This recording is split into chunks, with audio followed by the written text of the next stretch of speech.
তাকে ময়ো আজি ৰাতিপুৱাই উঠিলোঁ, উঠি এফালে যাম বুলি উঠিছোঁ আৰু উঠি মই টিকলিজনীক ল'লোঁ। এইফালে আকৌ আমাৰ দেহীকণে তাইক নোলোৱাৰ কাৰণে পেচ পাতি আছে, লগতে আমাৰ গাখীৰ খীৰাই আছে আৰু এইফালে মই অলপকৈ ওলাই ল'লোঁ। এইটোৱে হৈছে মোৰ ফাইনেল লুকটো।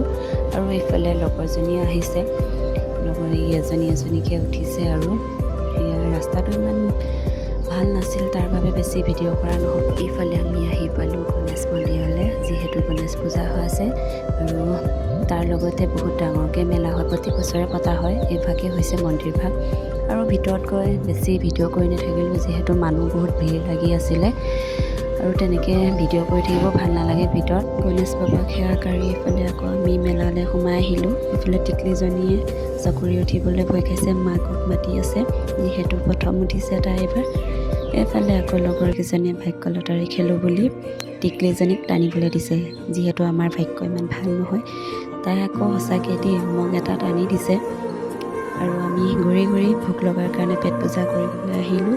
পেট পূজা কৰি আমি অলপ ফুৰিলোঁ, ফটো উঠিলোঁ, তাৰপিছতে ঘৰমুৱা হ'লোঁ। যিহেতু সন্ধিয়াও হ'বলৈ হ'ল, বেছি টাইম নৰখিলোঁ। ভিডিঅ'টো ইমানেই আছিল, চাই কেনেকুৱা পালে কমেণ্ট কৰি জনাব।